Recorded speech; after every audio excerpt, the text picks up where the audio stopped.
হ্যাঁ বল। একটি মহিলা রক্তাক্ত অবস্থায় পড়ে আছে স্যার। যদিও স্যার আমাদের এলাকা নয় স্যার, তাড়াহুড়ো করে যে অ্যাভেলেবেল ফোর্স ছিল স্যার নিয়ে বেরিয়ে গেলাম। মেয়েটাকে স্যার হসপিটালে শিফট করার ব্যবস্থা করছি। তারপর স্যার ফার্দার কি ঘটনা আছে স্যার আপনাকে ফিডব্যাক দিচ্ছি স্যার।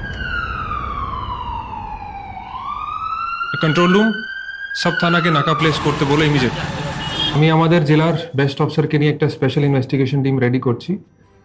আপনাদেরকে 100% দিতে হবে, যে কোনোভাবে একিউজকে ধরতেই হবে। কোন টিম কোথায় যাবে সেটা অ্যাডিশনাল এসপি হেডকোয়ার্টার আপনাদেরকে জানিয়ে দেবে। বলেছিলাম না প্রেমঘটিত বিষয়। দেখো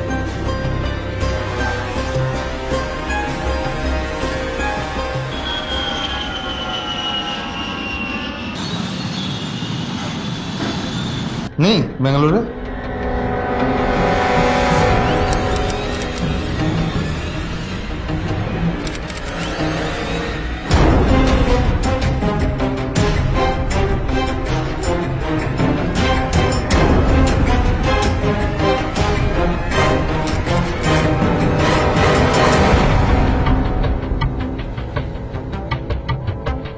যে এই ছেলেটাকে দেখেছো এখানে? একে কালকে এই মন্দিরে দেখেছিলাম।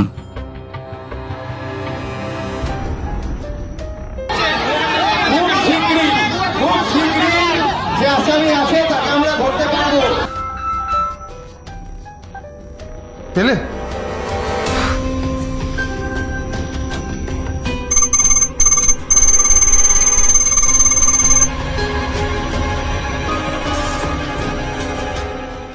অধৈর্য হওয়ার কিছু নেই। তুমি টিমের সবাইকে বলে দাও মাথা ঠান্ডা করে কাজ করতে।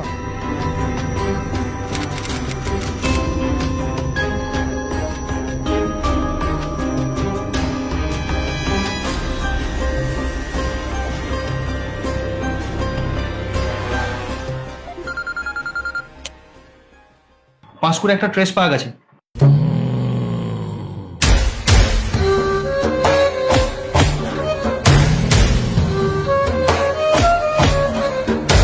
এই বিক্রম, তুই বিক্রম তো?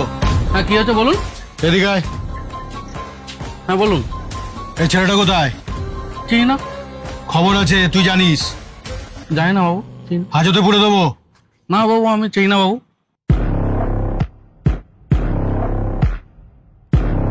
বাড়ি কোথায়? এই তো।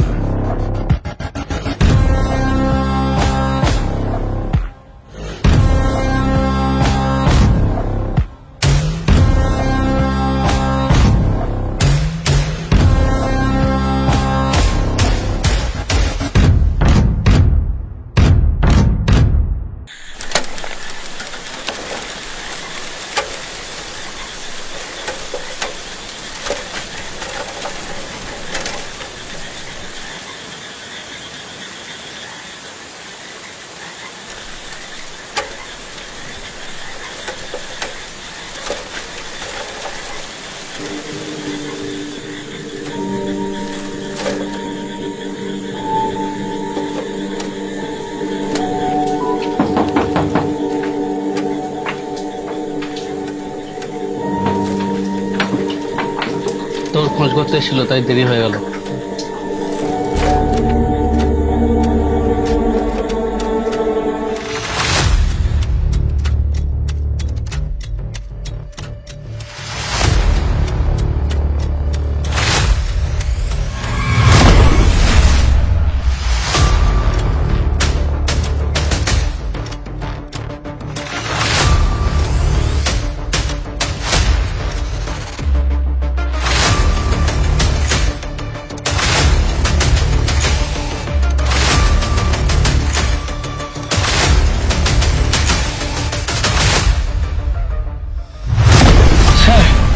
স্যার নমস্কার।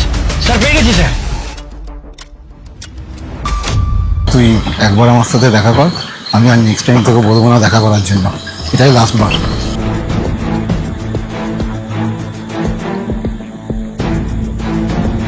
কি বলছো বলো। গত 14ই আগস্ট রাতে মেদিনীপুরের এক যুবক পূর্ব বর্ধমানের গাংপুর এলাকায় এসে তার বান্ধবীর সাথে দেখা করার বাহানায় তাকে ডেকে নৃশংসভাবে খুন করে সবার অগোচরে পালিয়ে যায়। খবর পাওয়া মাত্র পূর্ব বর্ধমান পুলিশ তৎক্ষণাৎ তদন্ত শুরু করে অভিযুক্তের তল্লাশিতে নেমে পড়ে। দ্রুত তদন্ত পরিচালনার জন্য জেলার দক্ষ অফিসারদের নিয়ে তৈরি হয় স্পেশাল ইনভেস্টিগেশন টিম। ম্যানুয়াল এবং টেকনিক্যাল ইনপুট সহ অভিযুক্তের সম্ভাব্য গতিবিধি নজরে রেখে জেলা পুলিশের 8টি টিম শুরু করে চিরুনি তল্লাশি। অভিযান চলতে থাকে সুদূর ব্যাঙ্গালোরে, যেখানে অভিযুক্তের কর্মসূত্রে যাতায়াত ছিল। অবশেষে 9 দিন ধরে বিভিন্ন এলাকায় পালিয়ে বেরিয়ে গা ঢাকা দিয়ে থেকেও পুলিশের জালে ধরা পড়ে অভিযুক্ত। অভিযুক্তের বিরুদ্ধে সর্বোচ্চ সাজা সুনিশ্চিত করতে পূর্ব বর্ধমান জেলা পুলিশ কঠোর প্রতিজ্ঞাবদ্ধ।